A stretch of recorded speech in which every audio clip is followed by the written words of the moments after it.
Hello, magandang araw sa ating lahat. Dito na yung mga pogo natin. At saka dito ko sa manukan. May mga manok tayo dito na halo-halo, Rhode Island. At saka yung mga Black Astro. May tatanong lang po ako sa mga makapanood nito kung anong klase itong may sisiyo ko dito na nakakaiba, na iba yung class, iba yung ano niya, para siyang kunti lang ang buhok. Mahirap ang huliin ito.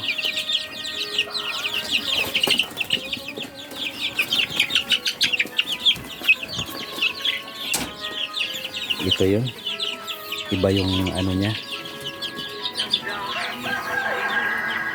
ganito yung buhok niya, kung ano siyang klaseng lahi ito. May pula-pula yung balahibo niya,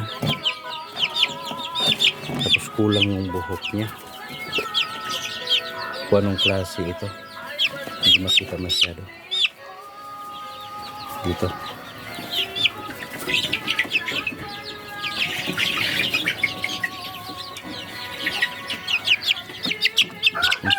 Kung sino nakakaalam ng lahi na ito, pwede paki-comment na lang po. Kasi hindi iba siya, wala siyang buhok na pan.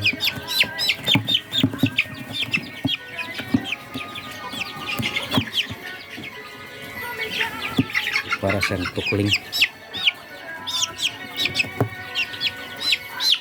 At saka yung buhok niya ay parang ano lang siya, yung walang ano yung buhok niya, parang walis tingting lang. Ayun. Hello.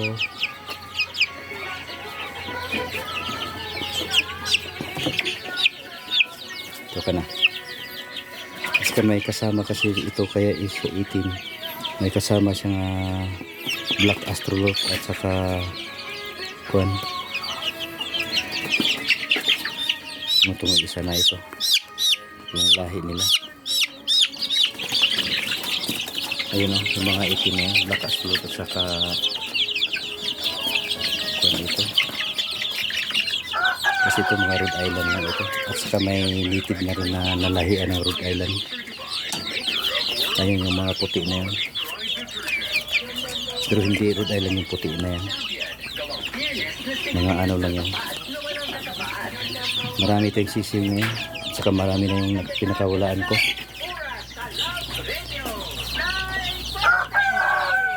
Nasa labas na yung iba. Marami sila.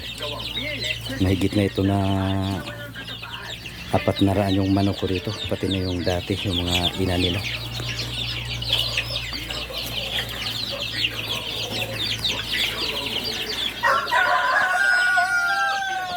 Ito mahigit pa lang ito, isang buwan tong mga ito.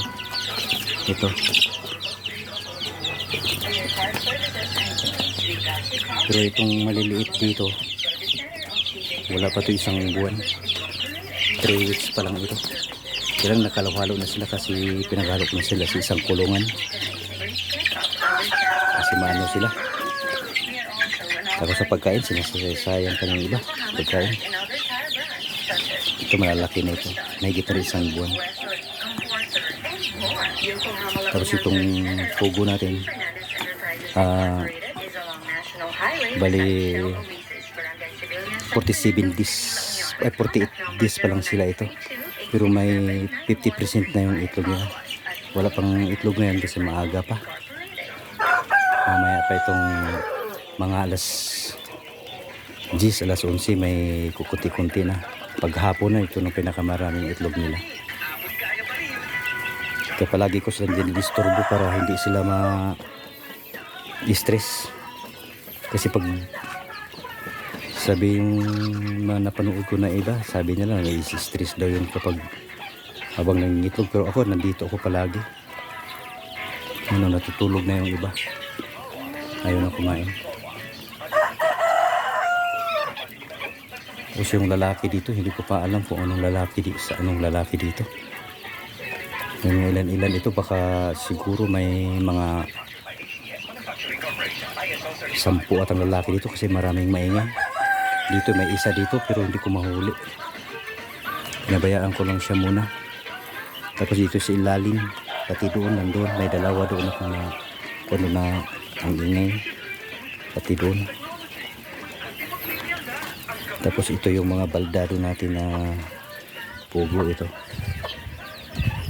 Yun na mga baldado tayo, naipit sila. Kaya nilagay ko lang sila dito. Pero nag-iitlog pa rin, may dalawa nag-itlog dito. Yun ang mga native natin, biglang dumami yung mga native dito na manok ko. Yun naman ang black astrolorp. Yun. Yung tandang na yun. Saka may isa ginahin doon, saka yung isang drama nandun. Binigyan lang nila sa akin yun. Yung Brahma. Drink responsibly. Make life refreshingly sweet with Standing Out flavored beer. Available in apple, lemon, and lychee for only 38 pesos SRP per month. Drink responsibly.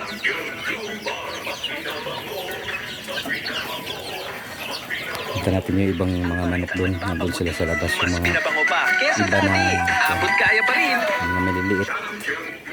Yung malalaki na rin. Yung mga Rhode Island.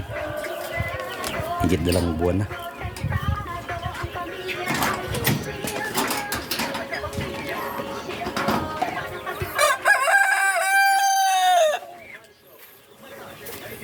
Tapos ito yung nakakaibang manok. Alam ko kung anong klase ito. Hindi man siya Rhode Island siya, pero marami siyang kapatid niya. Siya lang nang naiiba. Ito yung Rhode Island natin. Natandang kasi matapang sila, kaya tinatali ko muna. Ito yung mga manok natin. Isang tandang na naman. Nakatali sila.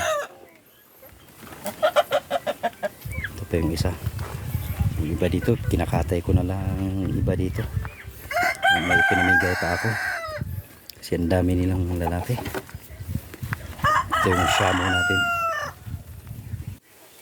Yun ang isang tandang.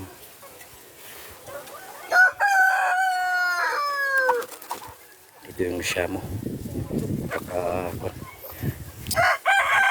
Sunod dito. Tapos na kayo kumain. Binigyan ko na sila ng gulay kasi para kakainin nila. Dito yung black astrolorp natin.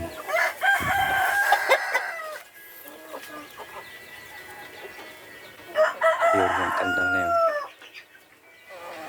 Puro itim. Pati dila na itim.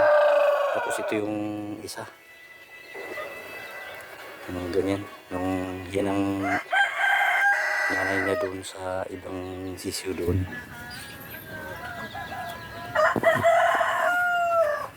Ito black astrolorp pa rin ito.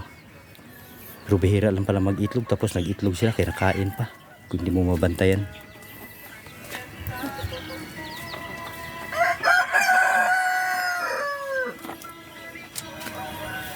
Ayun yung mga tandang na nag-iitlog. Nag-iitlog na naman doon. Ayan.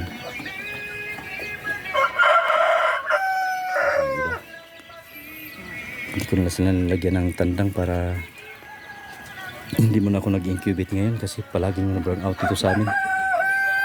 Ang daming nasayang yung itlog. Kulang na 1,000 na nasayang dito na mga itlog. Hindi sila napisan. Yung iba lang, yung mahigit 100, yung 130 pieces ang napisa lang doon is 16. Tapos yung iba may nagsalang ako ng mahigit 100.